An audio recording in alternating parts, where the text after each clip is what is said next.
Welcome to my channel. No gritaron, no pelearon. Solo me dijeron que me sentara en el tronco y esperara. Dijeron que volverían enseguida con la canasta del picnic. Dijeron que la hielera estaba demasiado pesada y que necesitaban ir por ella a la camioneta. Y entonces el motor arrancó. Y luego, nunca regresó.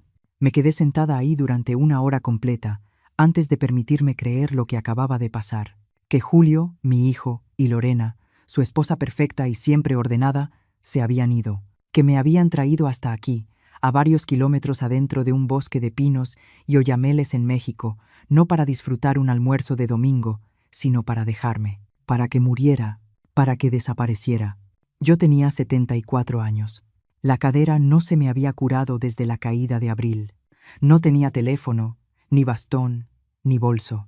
Solo mi sudadera, mis zapatos para caminar y la nada de los árboles a mi alrededor.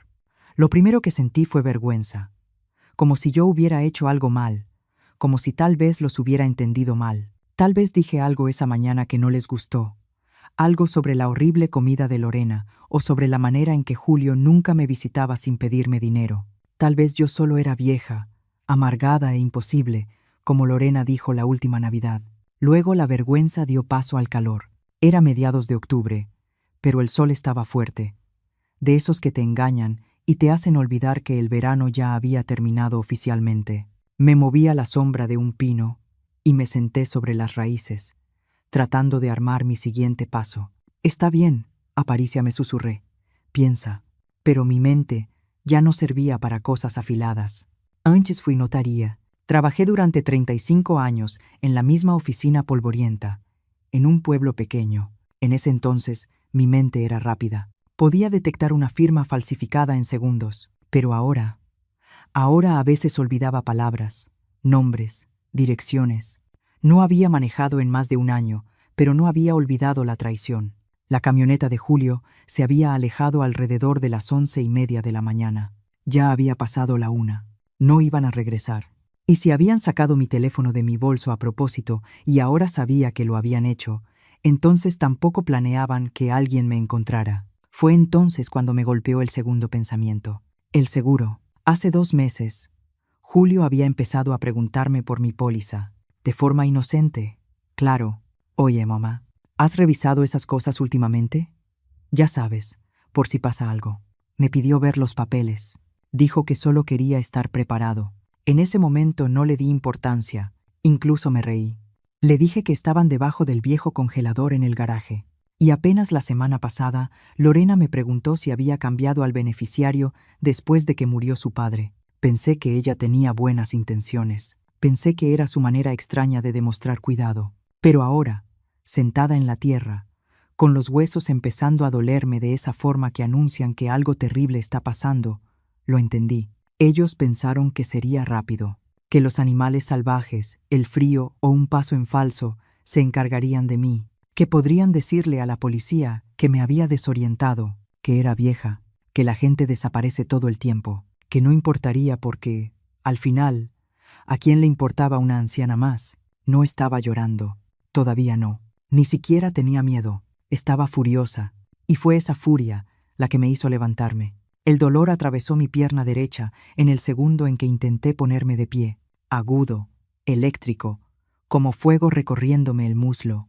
Me mordí el labio y esperé a que pasara la oleada. Luego lo intenté de nuevo, más despacio esta vez, usando el tronco del árbol como apoyo. Mi mano se hundió en la corteza. Me fui levantando centímetro a centímetro.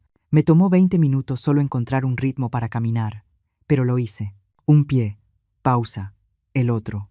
La respiración acelerada, los dientes apretados. El bosque no lo puso fácil. Había raíces como cuerdas, ramas caídas, pendientes irregulares. Me caí 2 veces antes de llegar a un claro, las palmas raspadas, la rodilla sangrando a través del mezclilla, pero me levanté cada vez. Me dije que siguiera el sol hacia el oeste, siempre al oeste. Ahí tenía que estar el camino. Alrededor de las 4 de la tarde, encontré un arroyo pequeño. Bebí de él como un animal. Junté el agua con las manos y dejé que me corriera por el frente. Me senté allí un rato. No mucho, solo lo suficiente para recuperar el aliento. Luego me moví otra vez. Caminé hasta que cayó la noche. El frío se instaló rápido. Había olvidado lo cruel que se vuelve el aire cuando el sol desaparece. Encontré un hueco bajo un pino de ramas bajas. Junté hojas secas a mi alrededor y me recosté rígida como una tabla. No dormí. Mi mente estaba en llamas, demasiado ruidosa para descansar. Repetía lo mismo una y otra vez. Te dejaron morir. Tu hijo te dejó morir. Esperé a que llegaran los animales, a que el miedo se apoderara de mí, a sentir ganas de rendirme, pero nada de eso llegó. Solo esto.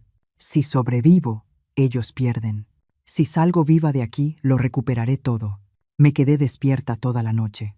Mi aliento visible en la oscuridad, el bosque hablando en crujidos y chasquidos. Y cuando llegó la primera luz, delgada, gris, casi sagrada, me levanté otra vez y caminé. Para la mañana, mi cuerpo se había endurecido en un solo dolor continuo.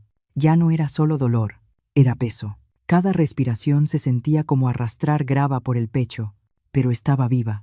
Y estar viva significaba moverse. El bosque a mi alrededor había cambiado de colores durante la noche. La neblina matinal se aferraba al matorral, pálida y fría, y el aire olía a pino y a hierro.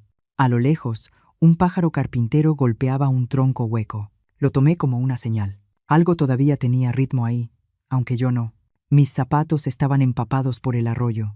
Mi calcetín izquierdo se había roto, y el borde me rozaba el talón hasta dejarlo en carne viva. Cuando intenté caminar, la cadera gritó, pero ahora el grito era más bajo, como un sonido que ya había aceptado que nadie lo escucharía. Seguí el agua. Eso era algo que mi esposo Tomás solía decir. Si te pierdes, sigue el agua. Te llevará a algún lugar donde vive gente, o a algún lugar donde alguien murió intentándolo. Nunca pensé que necesitaría ese consejo de verdad. Cada 100 metros me detenía, apoyándome en un árbol. La garganta me ardía de sed. Los labios se me habían abierto. Masticaba agujas de pino solo para producir saliva. El sabor era fuerte y amargo. Pensé en cómo Lorena solía regañarme por guardar cosas de supervivencia en el coche. Una manta vieja, una linterna, barras de granola. Las saqué el mes pasado cuando ella se ofreció a limpiar la cajuela.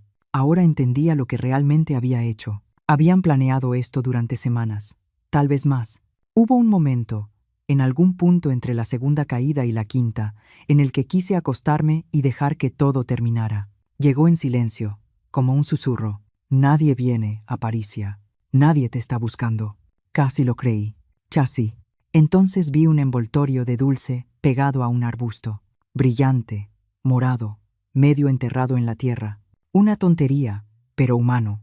Lo recogí y lo guardé en el bolsillo, como prueba de que el mundo todavía existía más allá de esos árboles. El sol subió más alto. Quizá ya era mediodía. Estaba mareada, moviéndome más despacio. El sonido del agua corriendo se hizo más fuerte adelante. Tal vez un arroyo más ancho, tal vez un río. Gaté. Los últimos metros cuesta abajo, y lo vi. Un arroyo angosto cortando el bosque, poco profundo pero rápido. Caí de rodillas y volví a beber. Sabía a vida y a tierra al mismo tiempo. Luego me recosté de lado, con la mejilla hundida en el musgo, y me reí. Una risa seca, quebrada, que espantó a un pájaro de una rama cercana. Durante unos minutos me permití imaginar un helicóptero, un equipo de rescate, el titular de las noticias. Mujer anciana encontrada con vida después de 5 días en la sierra, pero incluso en mi fantasía, nadie venía por mí. Julio no me estaba buscando. Lorena no estaba llorando. Probablemente ya estaban llamando a la aseguradora, fingiendo estar destrozados. Me incorporé, con los dedos temblando. Todavía no susurré. Aún no te toca ganar. Fue entonces cuando recordé el camino. Antes de tomar la vereda del bosque, habíamos pasado junto a una gasolinera con un letrero verde desteñido. Ruta Estatal 17. La vi solo un segundo, pero estaba al oeste del sol naciente. Si podía seguir caminando hacia el oeste, volvería a encontrarla. Sonaba ridículo, pero los planes ridículos eran lo único que me quedaba. Las horas siguientes fueron un borrón de movimiento y caídas. El suelo del bosque se volvió piedra y raíces. Una vez resbalé y me golpeé el hombro con tanta fuerza que la vista se me nubló. Creí escuchar a alguien llamando mi nombre. Respondí.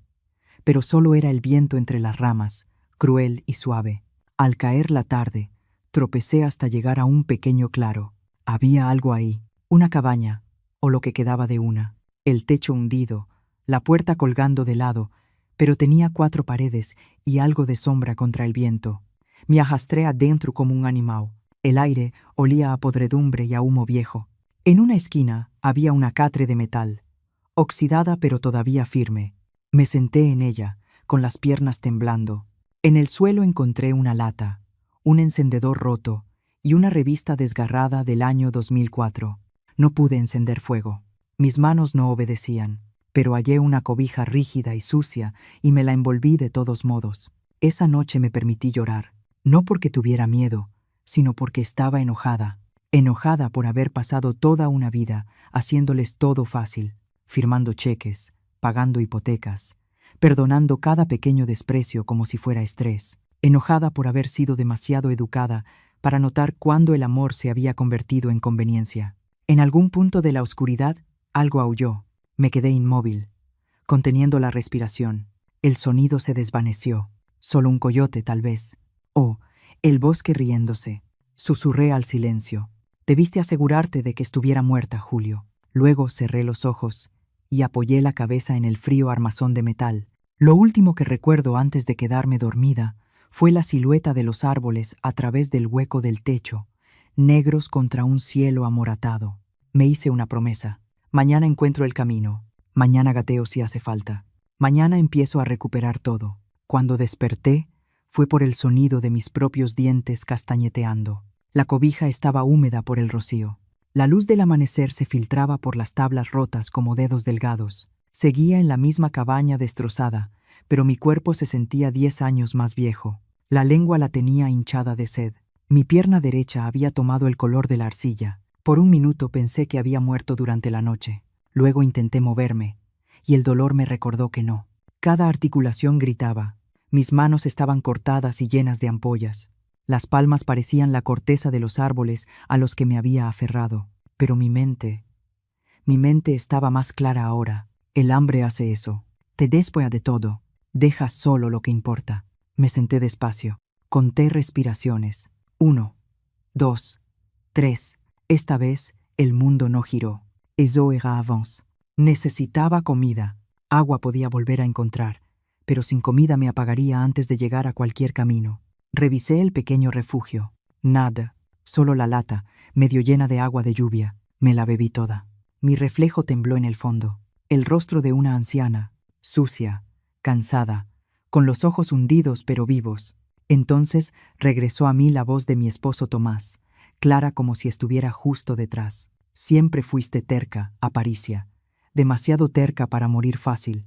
Lo decía cada vez que yo trabajaba con fiebre o reparaba el techo del granero sola, porque Julio nunca fue bueno con las escaleras. Sonreí. Incluso ahora tenía razón. Usé una de las patas de la catre como bastón y salí de la cabaña. El aire afuera era cortante, casi metálico. El bosque olía distinto por la mañana, húmedo y crudo. Vapor subía del suelo donde el sol lo tocaba. Seguí la luz otra vez. Oeste, siempre al oeste. A media mañana encontré un matorral de zarzamoras, salvaje y enredado. La mitad de las moras estaban marchitas, pero algunas todavía servían. Comí con las manos temblorosas, las espinas desgarrándome los dedos. La dulzura casi me quebró. Las lágrimas llegaron entonces, pero silenciosas. Lágrimas de vida. Hoy no susurré. Me voy, Lorena. Hoy no. El sendero descendía hacia una barranca estrecha. Rocas, lodo, raíces, una trampa de la naturaleza. Casi me doy la vuelta, pero la pendiente apuntaba en la misma dirección que necesitaba. Así que empecé a bajar, apoyándome en el bastón. A mitad del descenso, la tierra cedió bajo mis pies. Caí con fuerza, rodando, la boca llena de tierra, los hombros ardiendo. Cuando me detuve, no pude moverme por un momento. El cielo giraba. Un hilo de sangre me corrió por el cuello. Me tomó 5 minutos solo volver a ponerme de rodillas. El bastón había desaparecido. La muñeca derecha se sentía mal, quizá torcida, quizá algo peor, pero el aire aquí era distinto, menos pesado. Escuché algo débil, como un zumbido, bajo y constante. Contuve la respiración. Motores. Me quedé inmóvil, escuchando. Ahí estaba otra vez. No cerca, pero tampoco lejos. Empecé a gatear hacia el sonido. No era heroico. Era patético, lento, desesperado, pero era movimiento, centímetro a centímetro, sobre la tierra húmeda y las hojas caídas. Mi cuerpo había dejado de ser mío horas atrás. Ahora solo era una herramienta, y la usé. Después de lo que parecieron horas, lo vi. Un destello gris entre los árboles. Metal. Me arrastré un poco más. Un camino. Estrecho, agrietado, pero real. Me reí entonces. Un sonido seco y roto que espantó a un cuervo del barandal. Lo logré. Pero el camino estaba vacío. Sin autos, sin gente. Solo silencio y el leve zumbido de insectos. Mi risa se convirtió en sollozo. Me senté a la orilla, respirando polvo y fantasmas de escape. Y por primera vez, desde aquella mañana en el bosque, dejé que mi mente regresara a casa. Imaginé la casa en la calle Laurel, el arbusto de lilas que Tomás plantó antes de morir, el buzón descascarado con mi nombre aún medio pintado. Ah, Medina. Imaginé a Julio de pie en la entrada, tal vez ensayando su historia para la policía. Simplemente se desorientó. Ya saben cómo era, tan olvidadiza. Y a Lorena, con su cabello perfecto, llorando a voluntad, siempre fue buena en eso. Apreté la palma contra el asfalto, áspero y tibio. Me volverán a ver, dije en voz alta. Me verán subir ese porche caminando. Una sombra se movió. Por un momento, pensé que era mi imaginación. Entonces lo escuché, el rugido bajo de un motor. Una camioneta apareció en la curva, con los faros apagados, avanzando despacio. Agité los brazos con debilidad.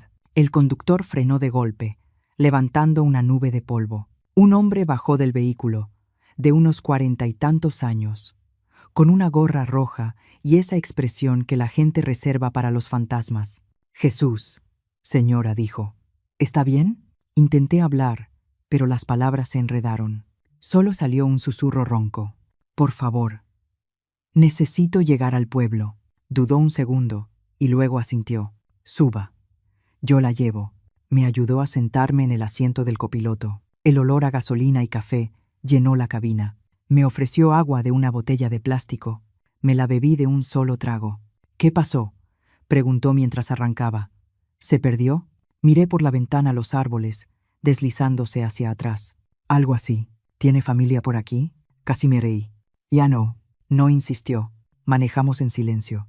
Cuando el bosque empezó a clarear y aparecieron los primeros techos, sentí que algo se me apretaba en el pecho. No era alivio. No era miedo. Era algo entre ambos. No había terminado de sufrir. Solo había terminado de estar perdida. Déjeme cerca de la avenida Hidalgo, le dije. Desde ahí puedo caminar. ¿Está segura? Asentí. He caminado mucho. Me dejó junto a la vieja gasolinera, la misma por la que habíamos pasado esa mañana antes de que me llevaran al bosque. Me quedé ahí, viendo cómo su camioneta se perdía a lo lejos. Había vuelto a casa. No estaba a salvo todavía, pero lo suficientemente cerca como para empezar una guerra. Lo primero que noté fue lo normal que se veía todo.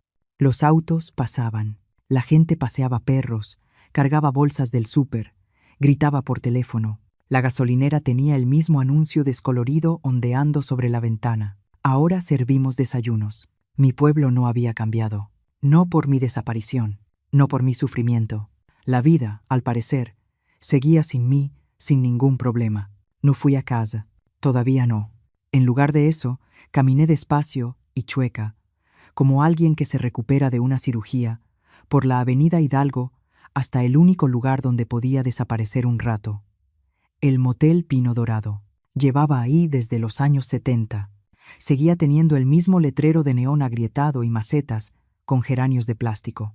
No había entrado en más de 20 años, no desde que el hermano de Tomás vino de visita y bebió demasiado como para quedarse en nuestra casa. El hombre detrás del mostrador no me reconoció. Buenas, dijo.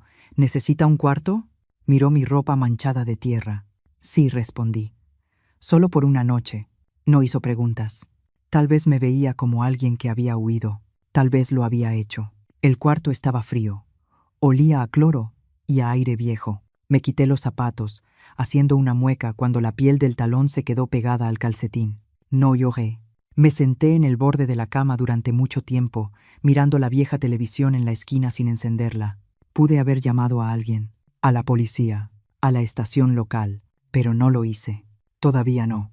En su lugar, abrí el cajón del buró y encontré una libreta delgada con un lápiz corto. Empecé a escribir. No era una carta, no era una confesión, era una lista, lo que les di. 42,000 pesos para el negocio fallido de Julio. La casa, aún a mi nombre, pero por razones fiscales ellos pagaban los servicios. El Toyota Camry. Dejé de manejar después de la cirugía dental de Lorena, la instalación de la alberca para unos nietos que nunca venían, el poder notarial firmado hacía 3 años, bajo presión, mi póliza de seguro actualizada hacía 6 meses. Julio, beneficiario. Cada renglón se sentía como sacarme una muela, no por el dinero, sino por lo fácil que había dicho que sí. Siempre me dije que era amor. Eso hacen las madres. Ayudamos, damos, guardamos silencio. Pero ahora, cada sí se sentía como un clavo, y ellos usarían esos clavos para construir mi ataúd. Cuando terminé la lista, doblé el papel y lo metí debajo de la almohada. Luego me recosté, mirando el techo cuarteado. No dormí, solo esperé. A las 7 de la noche, salí del cuarto. Caminé despacio hacia el borde del pueblo, hacia la calle Laurel, mi calle. No me acerqué lo suficiente para que me vieran, solo lo bastante para ver las luces. Mi casa estaba iluminada, las luces del porche, de la sala, de la cocina. Reconocí el patrón. Era la configuración para visitas. Y entonces vi la razón. Globos atados al buzón, plateados, flotando como disculpas. Estaban haciendo un memorial. Me quedé en la sombra del roble frente a la casa y observé cómo llegaban los invitados. Vecinos, compañeros de trabajo, algunas personas del grupo de la iglesia de Julio. Traían comida, se abrazaban, reían. Y entonces la vi, Lorena, con un vestido oscuro, el cabello recogido, los ojos rojos, pero el maquillaje impecable. Era buena, eso sí se lo reconozco. Sabía vender el dolor como una profesional. Estaba en lo alto de los escalones, con una mano en el pecho, asintiendo mientras la gente le daba el pésame. Julio no estaba afuera, pero podía imaginarlo dentro, preparando su discurso. La perdimos demasiado pronto. Era olvidadiza. Pensamos que solo había salido a caminar. Nunca imaginamos. No sentí nada, ni rabia, ni desgarro, solo una claridad profunda y precisa.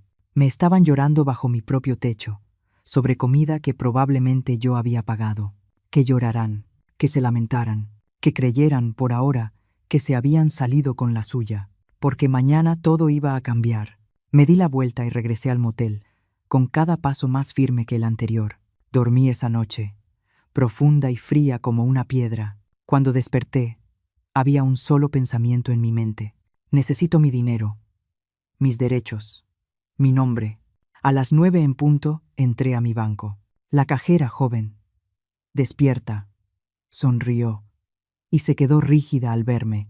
Señora, lo siento, quisiera hablar con Ricardo Durán, dije, mi gerente de cuenta.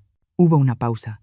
Luego, por supuesto, lo llamaron desde atrás. Salió 5 minutos después, con una carpeta y una taza de café. Casi deja caer ambas cosas cuando me vio. Señora Medina, viva, dije, y quiero revisar mis cuentas.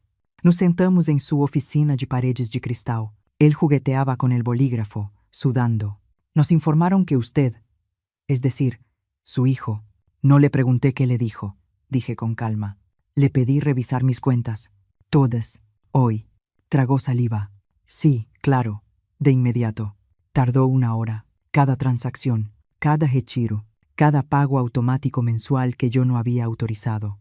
Resultó que Julio había estado muy ocupado, reasignando, renombrando, consolidando activos.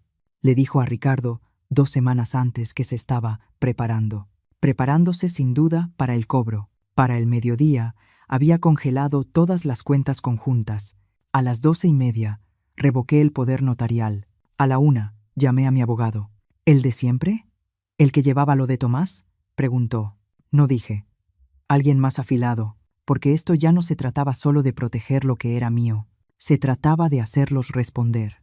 Para las 2, ya estaba de vuelta en mi cuarto del motel, sosteniendo una carpeta color manila llena de papeles. Papeles legales, reales, poder, no actuación. Todavía no había decidido cuándo aparecer. No en una cena, no en la iglesia. No, esperaría el día en que pensaran que habían ganado, el día en que llegara el cheque. Y entonces cruzaría esa puerta, no como un fantasma, no como una víctima, sino como un ajuste de cuentas. Para cuando dejé el motel, habían pasado 2 días. Me lavé la tierra del rostro, me recorté el cabello con las tijeras del motel, incluso tomé prestado un cardigan claro de la tienda de segunda mano de al lado. Cuando miré mi reflejo en el espejo del baño, casi no me reconocí.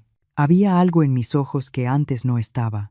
Quietud, no perdón, solo la que llega cuando dejas de suplicarlo. Tomé un taxi al otro lado del pueblo. No le dije al chofer dónde vivía en realidad. Cerca de Morelos y Séptima, le dije. La casa blanca con lilas. Asintió. No le importó. Le agradecí por eso. La gente a la que no le importa es útil cuando planeas volver de entre los muertos. El aire estaba pesado, espeso, con promesa de lluvia. Le pedí que se detuviera media cuadra antes. La cadera me dolió al bajar, pero el dolor se sentía distinto ahora. Menos sufrimiento, más prueba de que había sobrevivido. Lo primero que vi al doblar la esquina fue la manta. En amorosa memoria de Aparicia Medina, 1949, 2023, la habían colgado en mi porche. Me detuve. Solo miré. Mi porqué, mi nombre, mi muerte. Incluso usaron la foto del funeral de Tomás, la que llevaba la bufanda azul que me compró en Oaxaca. Debieron haberla sacado de la pared de mi recámara. En la entrada, Julio hablaba con un hombre de traje oscuro, representante del seguro, supuse. La postura lo delataba, la inclinación educada, el asentir ensayado, la falsa compasión. Lorena rondaba cerca, manos entrelazadas, ojos húmedos. Interpretaba su papel a la perfección. Me quedé detrás del seto del vecino, observando. Julio estaba recién afeitado, el cabello peinado hacia atrás. Llevaba la chamarra que le regalé en su último cumpleaños. Se veía más joven de lo que era. Siempre fue bueno para verse presentable cuando importaba. El hombre le entregó un documento. Julio lo firmó sin dudar. «Eso es todo», dijo el agente. «Cuando el cheque se libere, recibirá confirmación por correo. Lamento nuevamente su pérdida». La voz de Julio fue suave, serena. «Gracias. Era una mujer maravillosa». Casi me reí. Una mujer maravillosa, de las que se abandonan entre árboles. Cuando el hombre se fue, Lorena se volvió hacia Julio. Su sonrisa cayó en cuanto el auto desapareció. «¿Entonces cuánto?» «Suficiente», dijo. «Más que suficiente». Los vi entrar. El brazo de Lorena enlazado al suyo. Mi hijo y su esposa perfecta, planeando su nueva vida sobre mis huesos. Me quedé afuera hasta que empezó a llover. Gotas frías, finas, implacables. Luego caminé hasta el final de la calle y me senté en la parada del camión. Una mujer a mi lado, de mediana edad, con una bolsa del súper, me ofreció un pañuelo. «¿Funeral?», preguntó en voz baja, señalando la casa. «Dudé», algo así. Sonrió con amabilidad. «El aniversario de mi madre fue la semana pasada.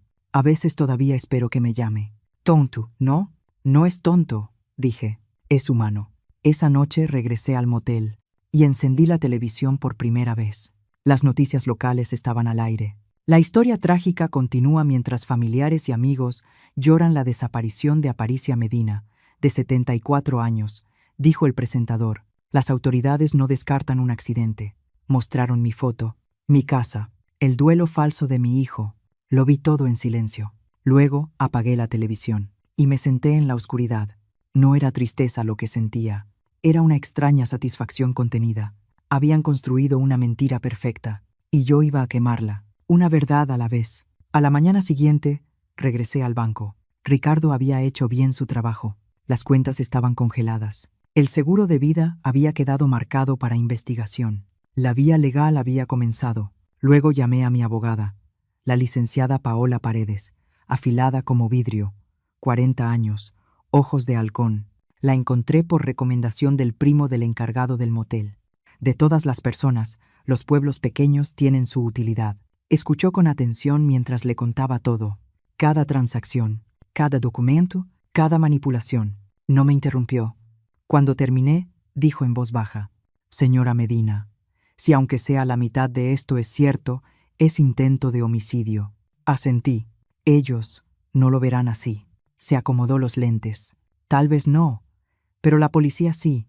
especialmente cuando descubran quién presentó la reclamación del seguro. No los quiero en la cárcel, dije. No todavía. Primero quiero recuperar todo. La licenciada Paredes sonrió apenas. Entonces empezaremos con la casa. Esa misma tarde fuimos juntas. Ella insistió en que me quedara en el coche mientras hablaba con ellos. La lluvia se había convertido en llovizna.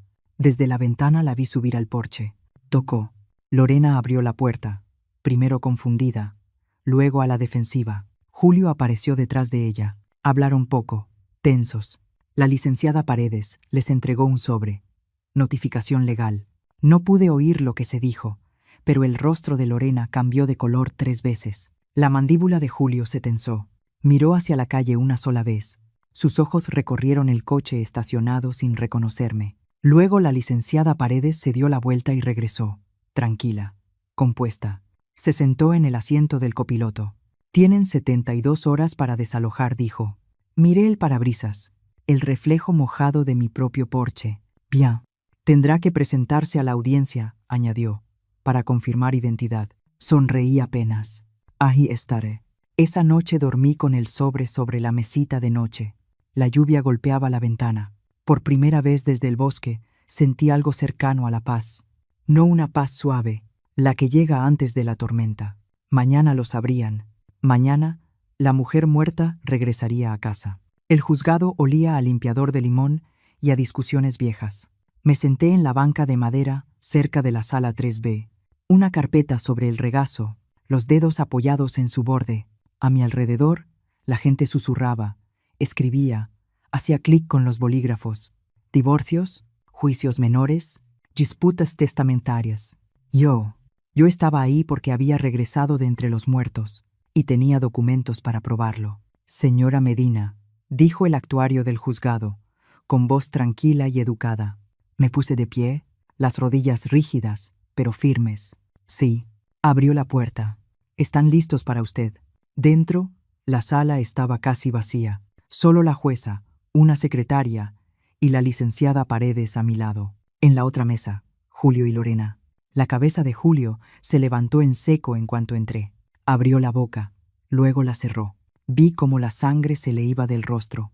Lorena no se giró de inmediato. Siguió mirando al frente, las manos juntas, como una niña en misa, pero vi cómo se le tensaron los hombros, como si hubiera sentido pasar un fantasma. La jueza bajó la vista al documento frente a ella.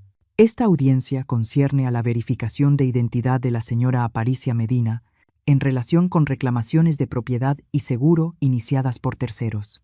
¿Está presente la solicitante? Aquí estoy, dije, con la voz firme. Julio parpadeó y se puso de pie de golpe. Su señoría, esto es una locura. Ella está... Titubeó. No pudo decirlo. Viva terminé por él. Estoy viva. Lorena por fin me miró. Sus ojos me recorrieron como si yo fuera una actriz callejera, fingiendo ser alguien que no era. No dijo nada, pero lo vi en su cara. Miedo.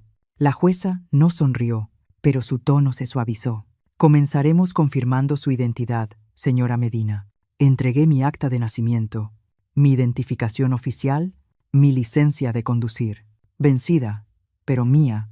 La licenciada Paredes pasó el expediente médico de la clínica de urgencias que visité al día siguiente de escapar del bosque. Fotos de las lesiones. El reporte policial presentado esa misma mañana. Página tras página. La jueza revisó todo en silencio. Julio permaneció inmóvil como piedra. Solo una vez lo vi mirar a Lorena, y esa mirada lo dijo todo. Esto no era parte del plan. Ellos pensaron que moriría en silencio, que la naturaleza cubriría su crimen. En lugar de eso, volví con tinta y testigos. Tras una larga pausa, la jueza levantó la vista. Este tribunal reconoce a la señora Aparicia Medina como legalmente viva y plenamente capaz de administrar su patrimonio con efecto inmediato. Todos los derechos de propiedad y financieros regresan a ella. La licenciada Paredes asintió. Iniciaremos los procedimientos para revertir la transferencia de autoridad y restaurar la propiedad de la casa de la calle Laurel. La jueza golpeó el mazo una vez. Así se ordena. Eso fue todo. Sin dramatismo, sin indignación. Solo el sonido del mazo y el final de su juego. Cuando nos levantamos para salir, Julio dio un paso hacia mí. Bajó la voz hasta un susurro. «Mamá, ¿qué estás haciendo?» Lo miré a los ojos. Estoy volviendo a casa. Lorena le agarró el brazo, tirando de él hacia atrás. No siseó ella, pero yo no había terminado. Me volví hacia la jueza. Su señoría, ¿puedo solicitar el acompañamiento de un actuario del juzgado y apoyo de la policía municipal cuando regrese a la propiedad? La jueza asintió. Concedido. Esa misma tarde, observé desde la distancia cómo un actuario del juzgado, acompañado por un policía municipal, tocaba a mi puerta. Julio abrió. Dijo algo. El oficial le entregó la misma notificación que la licenciada Paredes ya les había dado. Lorena se quedó en el pasillo, con los brazos cruzados, sin moverse, sin hablar. Les quedaban 48 horas. No regresé al motel. Me registré en una posada pequeña cerca de la biblioteca. Caminé la cuadra por mi cuenta. Me senté en una banca frente a la panadería antigua y vi pasar a la gente. Nadie me reconoció. O tal vez sí. Y no estaban seguros de si estaban viendo a un fantasma. Esa noche, volví a escribir. No una lista esta vez. No hechos. Una carta para mi nieta, Magdalena. Si te han hecho creer que morí, quiero que sepas la verdad. No morí. Me dejaron, pero regresé. Y no regresé por venganza. Regresé para recordar quién soy. Tú siempre me viste, incluso cuando ellos no. Te estaré esperando cuando estés lista para encontrarme. Con amor, abuela. Doblé la carta, la sellé y la llevé a la oficina postal al amanecer. La mujer detrás del mostrador miró el nombre y la dirección. ¿Su familia?, preguntó. Sonreí. Todavía no, pero quizá algún día. Otra vez. Luego me giré hacia la calle Laurel. Mi calle, mi porqué, mi nombre aún en el buzón. Mañana ya no estarían, y yo volvería a entrar a mi casa, no como invitada, no como una madre pidiendo espacio, sino como la mujer que la construyó, sola, viva y libre. No quería ir a la policía, no porque tuviera miedo de que no me creyeran, aunque sabía que era un riesgo. No quería porque lo volvía real, porque cuando nombras algo, se convierte en algo que tienes que cargar para siempre. Pero lo que hicieron tenía un nombre, y yo había terminado de fingir lo contrario. Esa mañana, el sol salió limpio, sin lluvia, sin neblina, solo luz, honesta y dura. Me puse la blusa azul marino que había comprado en la tienda de segunda mano, y la abotoné hasta arriba. Tenía un pequeño desgarrón bajo el brazo izquierdo. No lo arreglé. Que vieran el daño, que supieran que no todo estaba pulido y ordenado. La estación no había cambiado. Las mismas sillas de espera con vinil gastado, la misma bandera en la esquina, el mismo mostrador con el letrero despintado. Sea amable. Estamos aquí para ayudar. Di un paso al frente. La mujer detrás del escritorio levantó la vista de su computadora. Buenos días. ¿En qué puedo ayudarle? Sí, dije. Quiero reportar un delito. Su expresión no cambió. De acuerdo. ¿Qué tipo de delito? Intento de homicidio. Respondí. Entonces sí me miró. ¿Perdón? Mi nombre es Aparicia Medina. Tengo 74 años. Residente de la calle Laurel. Le entregué mi identificación y un documento doblado de la licenciada Paredes, una declaración notariada con fechas, notas médicas y una línea de tiempo. Fui dejada para morir en un bosque de la sierra hace 5 días por mi hijo y su esposa. Parpadeó despacio. Un momento, por favor. 10 minutos después, estaba sentada en una sala pequeña, sin ventanas, de esas donde empiezas a sudar, incluso cuando hace frío. Entró un oficial más joven, el comandante Matías Enríquez, de 30 y tantos años, corte de cabello prolijo, con un rostro que parecía más cómodo detrás de una computadora que en el monte, pero con ojos firmes. Señora Medina, lo siento, nos informaron que usted había fallecido. Sí, dije. A mí también. Hizo una pausa. ¿Puedo grabar esta conversación? Asentí. La luz roja parpadeó. Juntó las manos. Cuénteme todo desde el principio. Y lo hice. Desde la mañana en que dijeron que iríamos a una caminata corta, hasta el momento en que se fueron en el coche, y las 2 noches en el bosque. Las ampollas, las moras, la cabaña oxidada, la caminata hasta el camino, el conductor de la camioneta que me recogió, el motel, el banco, la abogada, el trámite del seguro ya en marcha. No logré, no titubeé. Enríquez no me interrumpió, solo preguntó fechas y nombres. Lo anotó todo. Cuando terminé, subí la manga y le mostré los moretones aún visibles en mis brazos, los cortes en las palmas, la piel en carne viva del tobillo. Ya me revisó un médico, dije. Todo está documentado. Guardó silencio un largo rato. ¿Sabe por qué harían algo así? Lo miré. Es usted un hombre inteligente, comandante. ¿Sabe por qué? Dinero. Casi $250,000 del seguro de vida. Además de la casa, las cuentas y todo lo demás que creyeron que podían quedarse. Exhaló despacio. Entiende que esto será delicado. Son su familia. Lo eran, corregí. Ya no. Asintió. ¿Quiere presentar cargos? Quiero que se investigue correctamente. No busco venganza. Busco la verdad. Cerró el expediente. Tendrá noticias nuestras en 48 horas. Si lo que dice se sostiene, y parece que sí, avanzaremos. Me puse de pie. Las rodillas crujieron, pero no me importó. Comandante. Sí, sé cómo se ve esto.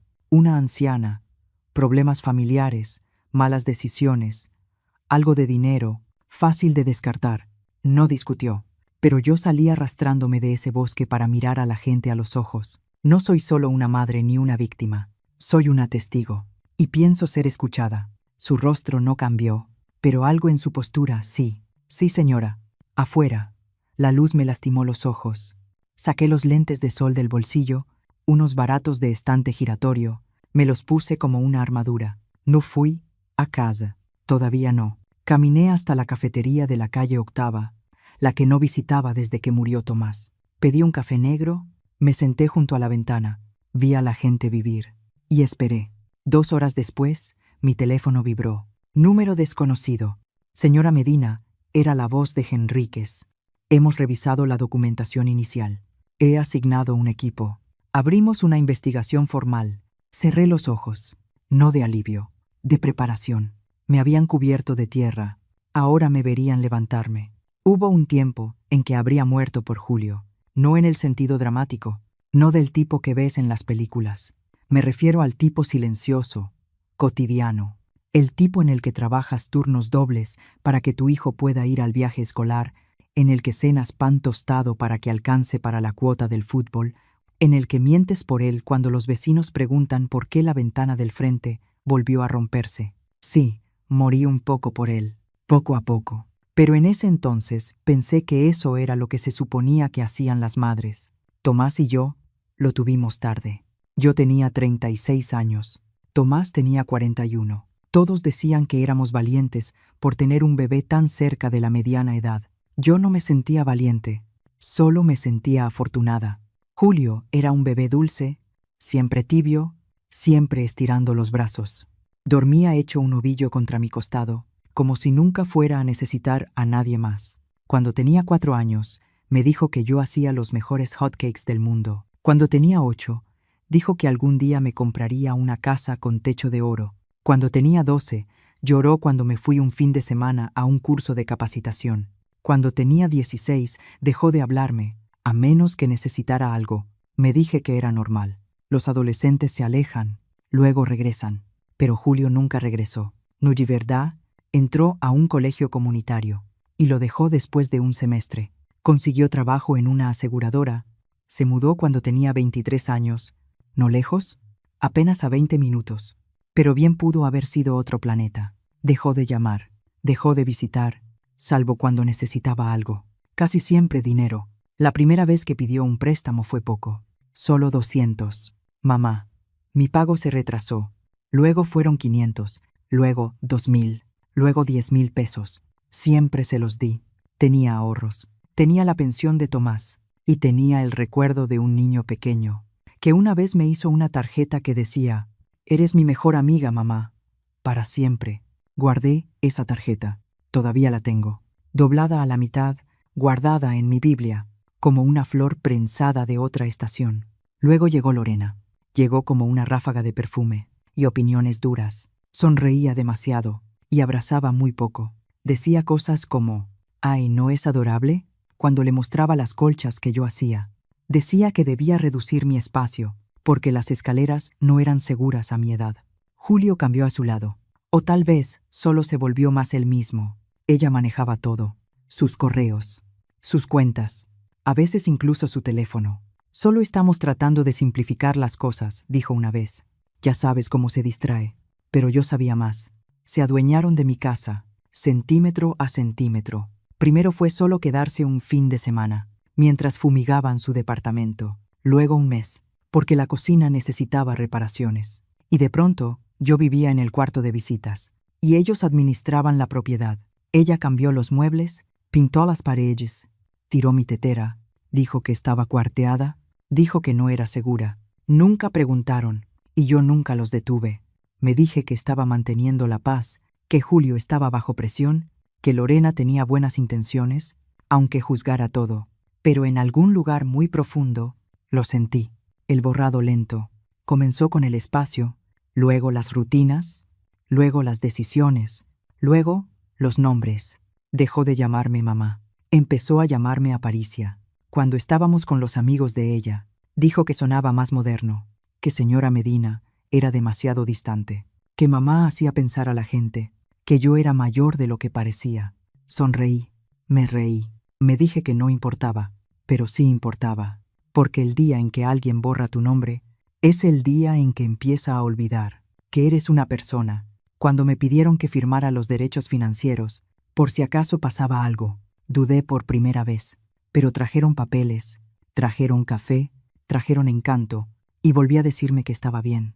No tenía nada que ocultar. Esa fue la última vez que vi en los ojos de Julio algo parecido al cariño. Después de eso, cada interacción tuvo filo. ¿Te acordaste de pagar el predial? ¿Ya surtiste tus medicinas? ¿Sigues escribiendo cheques para la iglesia? Eso no es inteligente, mamá. Me llamaba mamá, solo cuando estaba molesto. Luego vino el seguro. Solo vamos a actualizarlo, dijo Lorena con dulzura. Está desactualizado. Todavía tienes a Tomás como beneficiario principal. La miré. Tomás está muerto. Sonrió como si yo fuera lenta. Exacto. Entonces pondremos a Julio. Por seguridad. Ese fue el momento. El que no admití ni ante mí misma. Lo vi en sus ojos. No amor, no cuidado, intención. Y, aún, así firmé. Porque alguna parte de mí todavía quería creer que importaba. Todavía esperaba que él recordara. Esos hotcakes, esa promesa del techo de oro, esa tarjeta de crayón en mi Biblia. Pero las promesas se desvanecen, y los hijos olvidan. Eso fue lo que pensé. Cuando desperté en el bosque, los labios partidos, la garganta seca, la pierna torcida bajo mi cuerpo. Eso pensé, mientras me arrastraba hacia la luz. Y eso es lo que sé ahora. Con mi cuerpo de vuelta, mi nombre restaurado, mi porche recuperado. No intentaron matarme porque me odiaran. Lo hicieron porque me volví inconveniente, porque pensaron que ya no servía, pero se equivocaron. Yo seguía aquí, y por primera vez en mi vida iban a ver quién era en realidad, sin amabilidad detrás de la cual esconderse, sin amor que los protegiera, sin silencio que los salvara. Ya no madre, ya no banco, ya no fantasma, solo yo, Aparicia Medina. Todavía estaban ahí cuando llegamos. La camioneta de mudanza estaba en la entrada, la puerta trasera abierta, 2 maletas apiladas a un lado, pero nada empacado dentro. Las cortinas cogidas, las luces del porche apagadas, el correo sin tocar. No se estaban preparando para irse. Estaban esperando que alguien cambiara de opinión. Yo no lo hice. El policía municipal bajó primero del coche. Joven, callado, apegado al reglamento. La licenciada Paredes lo siguió, tan serena como siempre, con una copia de la orden judicial en la mano. Fui la última en abrir la puerta del coche. Me tomé mi tiempo. Mi pie tocó la entrada como una promesa. El policía municipal tocó. No hubo respuesta. Volvió a tocar, más fuerte. Actuario del juzgado. Ya se les notificó formalmente. Se acabó el tiempo. Escuchamos movimiento. El sonido de las persianas desplazándose. Luego la puerta se abrió. Lorena estaba ahí, con leggings y una sudadera enorme. El cabello recogido en un chongo alto, como si fuera día de lavar. Me miró a los ojos y luego miró más allá de mí, como si yo fuera niebla. ¿Qué es esto?, preguntó, sin emoción. La licenciada Paredes dio un paso al frente. Han sido desalojados formalmente bajo una reversión de emergencia de la transferencia de propiedad. Por orden judicial, el propietario legal ha sido restituido. ¿Se refiere a ella? La boca de Lorena se torció. Sí, dijo la licenciada Paredes. A ella. Julio apareció detrás de ella, descalzo, medio afeitado, con el teléfono en la mano. Esto es innecesario, dijo. Vamos a apelar. No pueden entrar así nada más. El agente levantó la mano. Señor, tuvieron 72 horas. Recibieron notificación por escrito y tiempo para desalojar. Esto no es una discusión. Julio me miró entonces por primera vez desde el bosque. De verdad me miró. No dijo mi nombre. No preguntó cómo estaba. No pidió perdón. Dio, estás arruinando todo. Casi sonreí, porque era verdad. No solo contaban con mi muerte, habían construido toda una vida sobre ella. Y ahora yo estaba en la puerta, con una orden judicial y 2 testigos, viva y sin parpadear. Esperaré afuera, dije con calma. Tienen 20 minutos. Lorena cruzó los brazos. ¿Crees que esto te hace noble? ¿Crees que a alguien le va a importar? Solo eres una vieja amargada. La licenciada Paredes la interrumpió, con la voz aún suave. No se está ayudando, señora Medina. No soy ella, espetó Lorena. No dije yo. Nunca lo fuiste. Cerraron la puerta de golpe. Dentro escuché cajones, abriéndose, un gabinete, el golpeteo apresurado de cajas medio llenas. Yo no me moví. Me quedé en el sendero mirando la calle. Los vecinos no miraban. Las cortinas se movían, pero nadie salía. Los pueblos pequeños saben fingir que no vieron nada. El agente se quedó junto a los escalones. La licenciada Paredes se puso a mi lado. ¿Quiere decir algo?, preguntó en voz baja. ¿A ellos?, asintió. No, esperó. Pero a usted, sí, dije. La escucho. Miré mi jardín, las machetas hechas, el seto que nunca podaron. Pasé 30 años cuidando esta casa. Pintura, goteras, reparaciones, cada pequeña grieta. Me sentía orgullosa. Y luego pasé 5 años viéndolos deshacerla, pedazo por pedazo. Primero cambiaron la pintura, luego cambiaron las reglas, luego me cambiaron a mí. La licenciada Paredes no interrumpió. Creí que el amor significaba silencio, significaba dar, significaba paciencia. ¿Y ahora?, preguntó. Ahora sé que el amor nunca debe darse por hecho, dije, y que el silencio no siempre es gracia. A veces es solo permiso. La puerta se abrió. Lorena salió primero, pisando fuerte, cargando una bolsa deportiva dentro de una caja de plástico que decía oficina. No me miró. Julio salió más despacio. Traía una mochila y una maleta. Tenía los ojos enrojecidos, la camisa por fuera. Se detuvo a mitad de los escalones. «Pudiste haber hablado conmigo», dijo. «Lo hice», respondí. «Tú dejaste de escuchar». Parecía querer decir algo más. No lo hizo. Cargaron el coche en silencio. Esperé hasta que se fueron. Entonces entré. El aire estaba rancio. La sala olía a algún difusor de varitas, vainilla y químicos. Las paredes seguían del gris pálido que Lorena había insistido en poner. Las cortinas eran nuevas, pero la forma de la casa era mía. El silencio adentro no estaba vacío, estaba limpio. La licenciada Paredes caminó detrás de mí, revisando el papeleo, tomando fotos para documentación. El agente hizo una anotación y salió a confirmar por radio. Me quedé en la puerta de la cocina. Mi vieja tetera ya no estaba. Tampoco el frutero que Tomás y yo compramos en Santa Clara del Cobre. La pared de fotos había sido reemplazada por impresiones de árboles y frases en letra cursiva. Una decía: «La familia lo es todo». La quité de la part y la dejé con cuidado sobre la encimera. Luego abrí la puerta trasera y dejé entrar el aire. Más tarde, cuando todos se fueron, isté, no con mi tetera. Ya no estaba, pero usé una cacerola abollada que encontré bajo el fregadero. Lo bebí de pie en el patio, junto al arbusto de lilas. No había florecido en años. Tal vez lo haría la próxima primavera. Tal vez no. Pero era mío otra vez. Cada rama seca, cada cuarto feo, cada cajón roto, míos. Y esta vez no los iba a regalar. No llamé a Magdalena. Solo escribí la carta, la dejé en el correo. Y esperé. No esperaba que viniera. Vivía a 2 estados de distancia ahora. Universidad, trabajo, su propia vida. No había venido desde el año después de que murió Tomás. Pero 3 días después de recuperar mi casa, alguien tocó la puerta. No el timbre. Un golpe, suave, inseguro. Abrí, y ahí estaba. 24, tal vez 25 ahora. El cabello más oscuro de lo que recordaba, un aro en la nariz, una maleta pequeña a sus pies. Nos miramos. Ella habló primero. «¿Estás viva?». Asentí. Eso parece. Tragó saliva. Sus ojos se llenaron, pero no cayeron.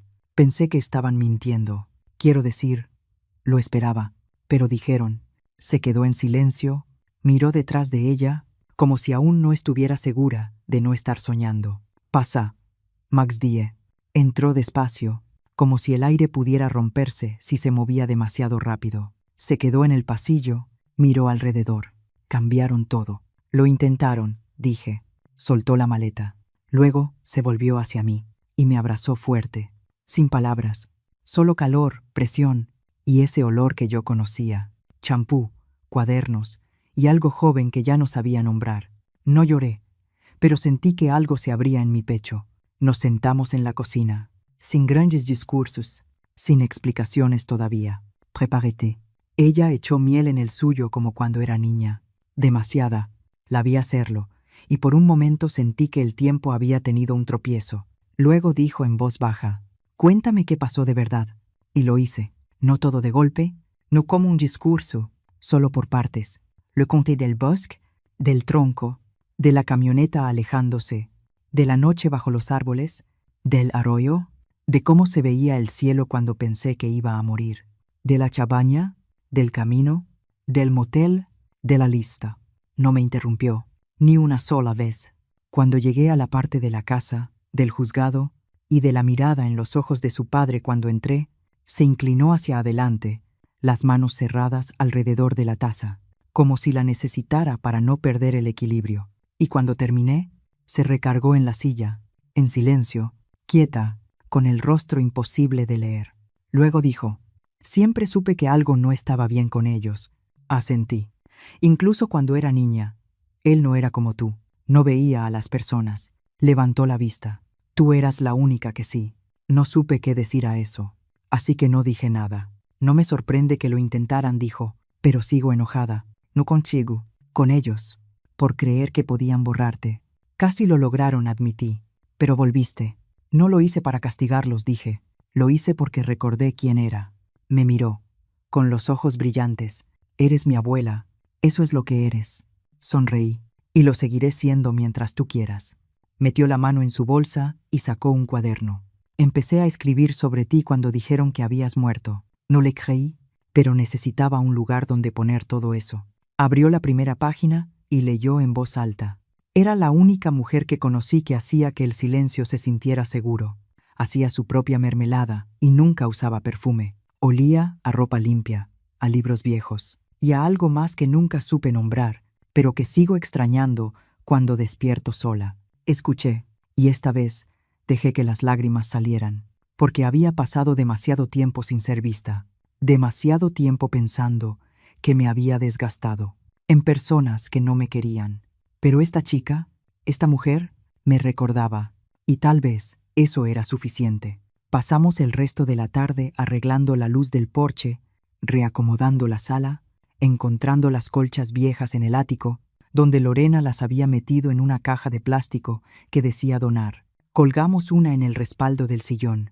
«Quiero quedarme unos días», dijo Magdalena. «Puedes quedarte todo el tiempo que necesites», respondí. Esa noche, vimos una película en mi laptop. Comimos palomitas del mismo tazón que usaba Tomás. Se quedó dormida a la mitad, enroscada bajo la colcha. Me senté a su lado y la vi respirar. No todo lo que se rompe puede arreglarse, pero algunas cosas regresan, no porque las persigas, sino porque sobrevives lo suficiente para que te encuentren. La llamada llegó un miércoles por la mañana. Magdalena seguía dormida arriba. El piso crujía como siempre, familiar, honesto. Yo estaba tomando mi té junto a la ventana de la cocina. Cuando sonó el teléfono, número desconocido, clave local. Lo supe antes de contestar. «Señora Medina, habla el comandante Matías Henríquez. Necesitamos que venga hoy, a las 11 de la mañana». No preguntó, informó. Eso significaba que el caso había avanzado. «¿Me están acusando?», pregunté. «No, señora, pero necesitamos su declaración oficial para el expediente. Y hay preguntas». «¿Preguntas?». Dije que estaría ahí. No desperté a Magdalena. Le dejé una nota en la mesa de la cocina.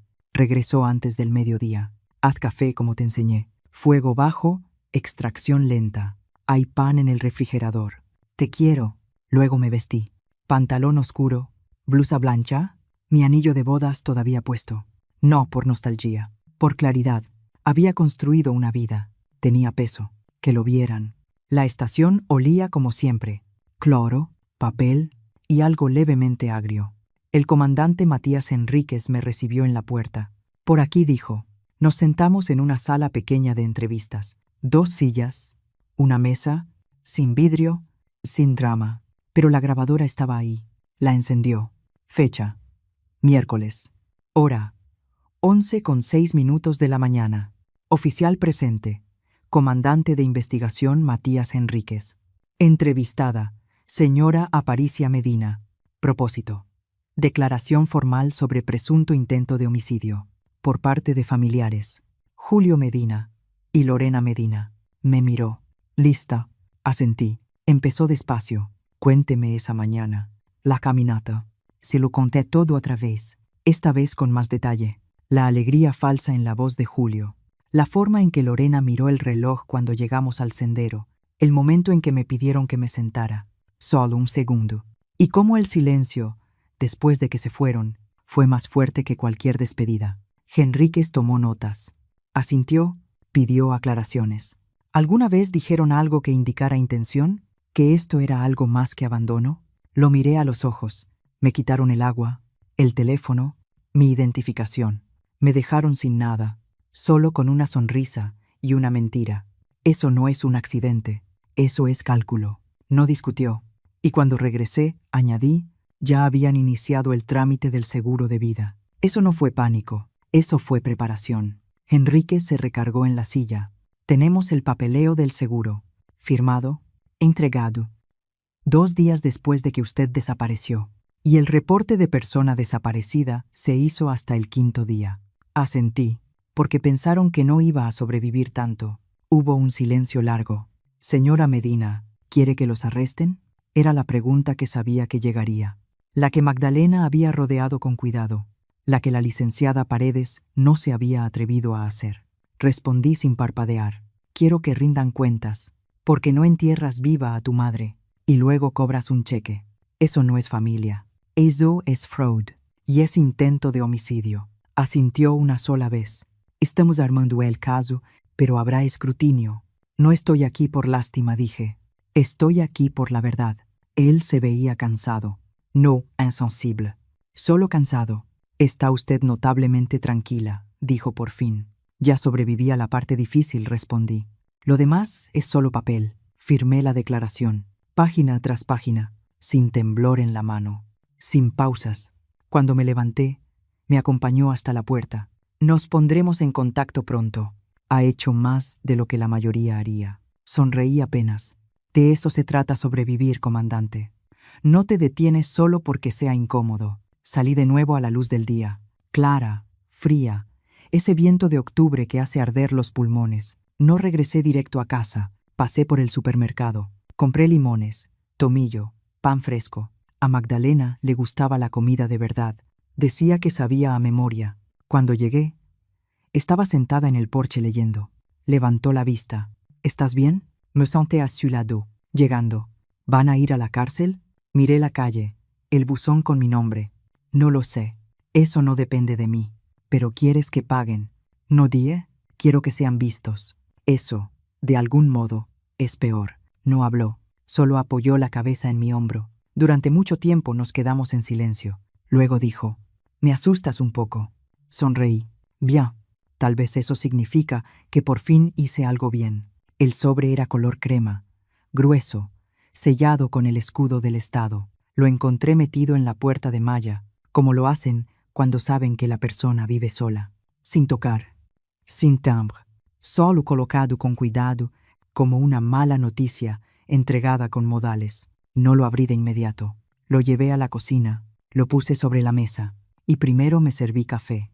Me senté, olí el vapor. Luego tomé el sobre, y lo abrí con el mismo cuchillo, con el que había cortado tomates para la comida. Citatorio judicial. Poder judicial del Estado. Era oficial. La audiencia sería en 2 semanas. Preliminar. Aún no penal, pero el inicio de algo que podía serlo. Comparecencia obligatoria. Aparicia M. Medina. Referencia del caso. Investigación por reclamación fraudulenta de seguro y negligencia contra persona adulta mayor. Los nombres de Julio y Lorena aparecían impresos debajo. Doblé la carta y la dejé sobre la mesa. No sentí miedo. Ya no, pero sí una especie extraña de duelo. No por mí, sino por la versión de mí, que alguna vez creyó que esto nunca sería posible. El día pasó despacio. Magdalena salió a la biblioteca. Creo que estaba armando una solicitud para posgrado, doblando su futuro en los rincones tranquilos de su visita. No dijo cuánto tiempo se quedaría. Yo no pregunté. Pasé la tarde revisando cajas viejas en el sótano, no porque necesitara algo, sino porque quería recordar qué había guardado, qué había soltado, qué habían tirado sin preguntarme. Encontré la colcha que la madre de Tomás nos hizo para la boda, aún doblada, aún suave.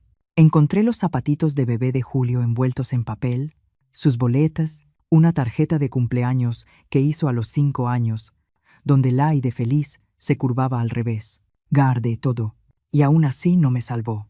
Esa noche, Magdalena hizo la cena. Pasta, pan con ayo. Comimos en la mesa de la cocina. Luego preguntó, ¿quieres que esté contigo en la audiencia? Asintió, como dándose valor. Lo pensé un momento, y luego negué con la cabeza. No, necesito estar sola. No discutió. Solo dijo, entonces te estaré esperando cuando regreses. Crucé la mesa y apreté su mano. No se apartó. 2 días después, la licenciada Paredes vino con más papeles, lenguaje legal, logística del tribunal, fechas.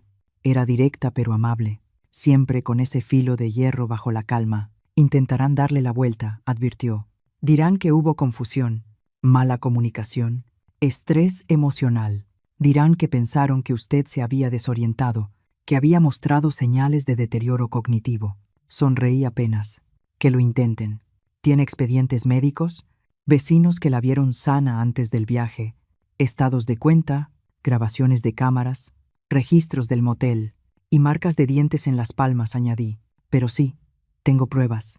Me miró. ¿Quiere testificar plenamente o solo presentar una declaración escrita? Voy a testificar, dije. Asintió una vez. Bien. Cuando se fue, me quedé mucho tiempo en la puerta después de que se cerró, mirando la calle. En algún lugar ahí afuera, ellos se estaban preparando, ensayando frases, juntando papeles, practicando el duelo. No esperarían que yo estuviera firme. Esperaban a la mujer que enterraron. Y esa mujer ya no existía. Yo era la que había vuelto. Y esta vez no volvía a suplicar. Volvía a decir la verdad. La sala era pequeña, sin jurado, sin cámaras. Solo un juez, una secretaría, 2 abogados, y el crujido de la madera vieja bajo cada paso. Me senté en la mesa de testigos. La licenciada Paredes se sentó detrás de mí. Al otro lado, Julio y Lorena. Ella vestía beige. Él vestía arrepentimiento, mal planchado. El juez revisó los expedientes, pasó una hoja, se aclaró la garganta. Esta audiencia concierne a la legitimidad de una reclamación de seguro presentada a nombre de Aparicia Medina, presumida fallecida y posteriormente encontrada con vida. El tribunal escuchará el testimonio para determinar si existen fundamentos suficientes para remitir el caso a la fiscalía. Me miró. Señora Medina, puede comenzar. No temblé, no ensayé, solo dije la verdad. Entré al bosque con mi hijo y su esposa el 18 de octubre. Dijeron que sería una caminata corta. No lo fue. Llevaron botanas y agua para ellos. Me dijeron que descansara. Luego se alejaron caminando.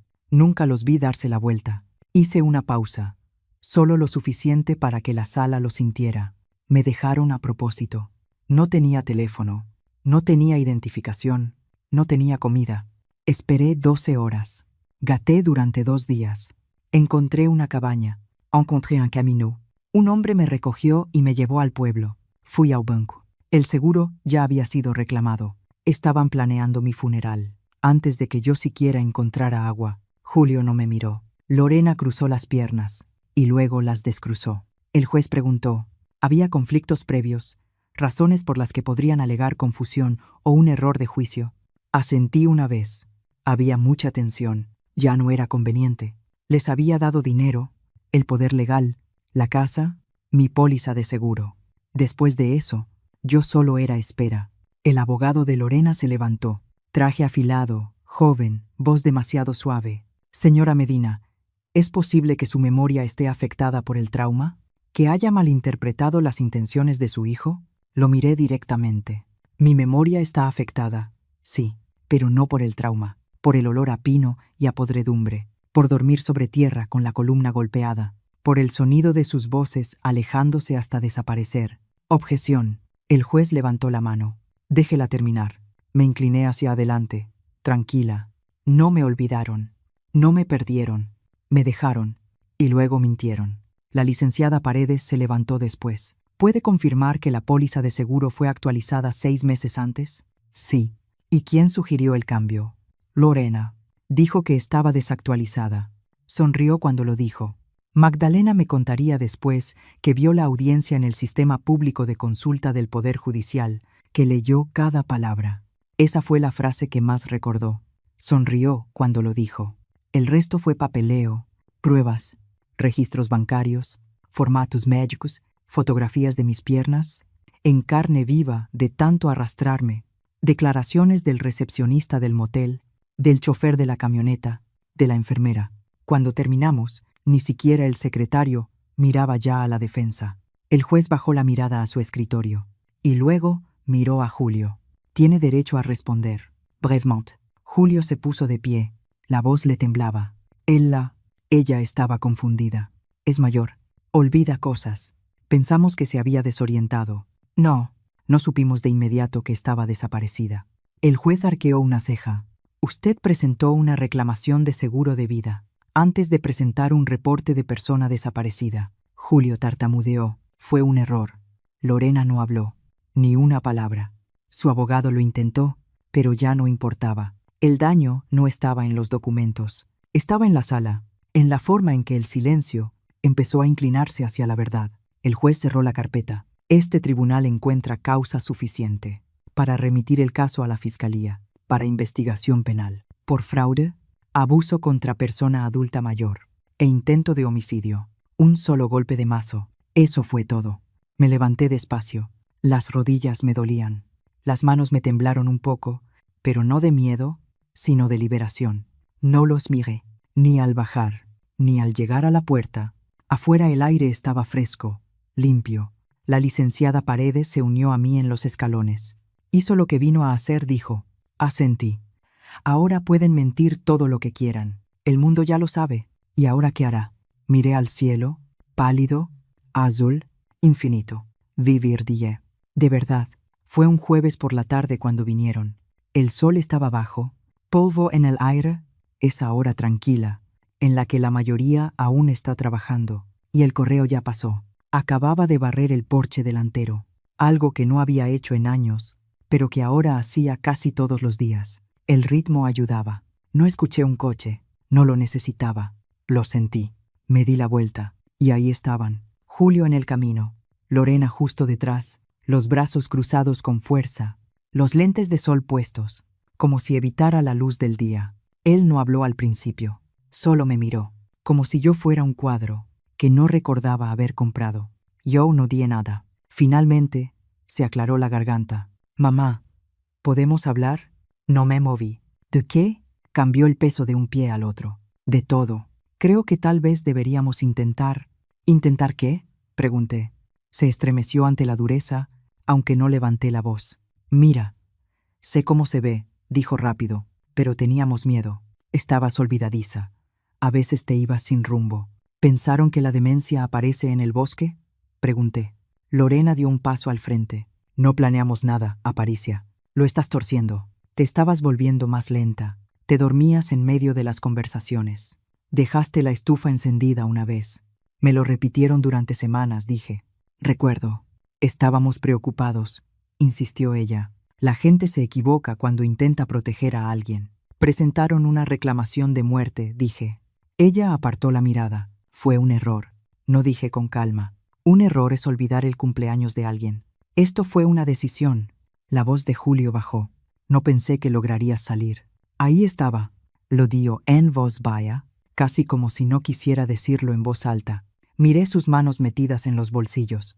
No temblaban, no estaban tensas, solo quietas, como si ya se le hubieran acabado las historias, para contarse a sí mismo. No estoy aquí para gritar, dije, ni para avergonzarlos. Eso ya lo hicieron ustedes. ¿Entonces qué quieres?, preguntó Lorena. Nada, respondí. No quiero nada de ustedes. Se quedaron en silencio. Un silencio largo, lento, del tipo que llenaba la casa, cuando Tomás aún vivía, y trataba de no decir lo que realmente pensaba. De la sonrisa fría de Lorena, Julio levantó la vista. Pensé que quizá nos perdonarías. El perdón, dije, es para quien dice me equivoqué, no para quien dice tenía razones. Pareció un niño entonces, un hombre adulto, con una camisa 2 tallas demasiado rígida, tratando de encogerse dentro de sí mismo. Di un paso al frente. ¿Quieren saber qué es lo que más recuerdo?, dije. No es el hambre, no es el frío, ni siquiera el arrastrarme. Hice una pausa. Dejé que el viento pasara entre nosotros. Recuerdo lo silencioso que fue todo después de que me dejaron. Y cómo no me sorprendió. Él parpadeó. Mamá, no.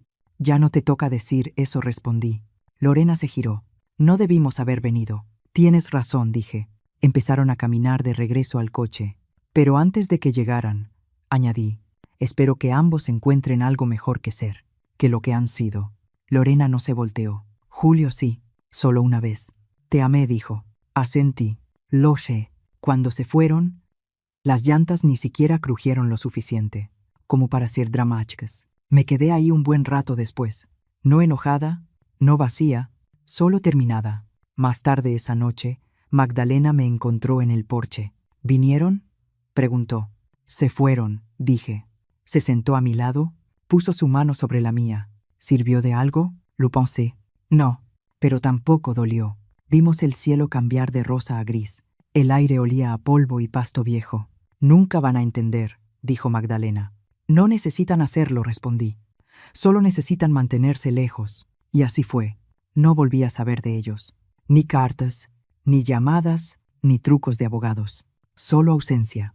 Del tipo limpio. A veces eso es lo mejor que te toca. Y a veces es suficiente. No reconstruí mi vida. No como la gente habla de eso. Como si fuera una casa que se arma otra vez, con clavos mejores y madera nueva. Solo recogí lo que aún era mío. El silencio, las mañanas, el sonido de mi propia respiración, cuando despierto, sin necesitar que me necesiten. Magdalena se quedó todo el invierno. Decía que sería solo por un tiempo, pero nunca puso fecha para irse. Trabajaba desde la biblioteca, hacía la cena casi todas las noches, llenaba la casa con ese ruido suave que solo la gente joven trae. Música de la que no sé la letra. Risas detrás de una puerta cerrada. Pasos arriba, cuando olvido qué día es. Casi no volvimos a hablar de Julio y Lorena. Se fueron al fondo, como un mal cuadro, que olvides descolgar. El caso policial avanzó lento y frío, como casi todo lo que toca dinero y familia. Los cargos seguían pendientes. Yo no los perseguí. No revisé el listado. No tenía nada más que demostrar. Un día, a principios de marzo, estaba sentada en el porche trasero con Magdalena y le pregunté, ¿qué crees que les pasa a personas como ellos? Se encogió de hombros. Encuentran a alguien más a quien quitarle cosas. O se les acaba la gente. Asentí. ¿Y qué pasa con personas como yo? Me miró con los ojos suaves y seguros. Cierras la puerta y abres la ventana. Esa primavera, las lilas florecieron por primera vez en 4 años. No creo en señales, pero una mañana me senté junto a ellas, respirando su aroma, como algo viejo que creí haber perdido. No magia, supervivencia. Magdalena plantó tomates. Pintamos la cocina. Encontró mis viejas tarjetas de recetas y sacó copias. Compré cortinas nuevas, no big, amarillas, con hilo blanco, como luz de sol que se puede doblar. Y la casa, mi casa, volvió a sonar como mía, no ocupada, no ruidosa, solo honesta. Una noche, me quedé de pie en el dormitorio, del que antes me habían sacado. Pasé la mano por el tocador. El polvo ya no estaba, tampoco las botellas de perfume que Lorena había dejado. Abrí el cajón y coloqué 3 cosas dentro. La carta que le escribí a Magdalena, el documento judicial que me devolvió la propiedad, una fotografía de Tomás y yo, en el parque, hace años, su mano en mi espalda, mis ojos cerrados contra su hombro, no por memoria, no por legado, por verdad, porque si esta casa vuelve a quedar vacía algún día, quiero que alguien sepa que yo estuve aquí y que no me fui en silencio. El primer domingo de mayo, fui a la iglesia por primera vez en 2 años. La mujer del banco, Betty algo, me miró como si hubiera visto un fantasma. Tal vez lo hizo. «¿Te ves bien?», susurró. Sonreí. «Lo estoy». Ese día el sermón fue sobre Lázaro. No se me escapó la ironía. Después sirvieron café aguado y 2 galletas dulces. Tomé a las 2, no porque las extrañara, sino porque podía. Esa noche, Magdalena y yo nos sentamos en el porche. «¿Y ahora qué?», preguntó. «Ahora vivimos. ¿Sin planes?». «Ninguno que necesite permiso de nadie». Apoyó la cabeza en mi hombro. Vimos salir las estrellas, una por una, como pequeñas verdades, demasiado pacientes para hacer ruido. Y cuando por fin hablé, no fue para ella, fue para ti, para quien esté leyendo esto. Pueden olvidarte, pueden enterrarte, pueden sonreír mientras lo hacen, pero no has terminado. Hasta que tú lo digas, tienes derecho a volver, a elegir el silencio, o el ruido, o algo entre los dos. Tienes derecho a conservar tu nombre, aunque tengas que arrastrarte para recuperarlo, sobre todo entonces.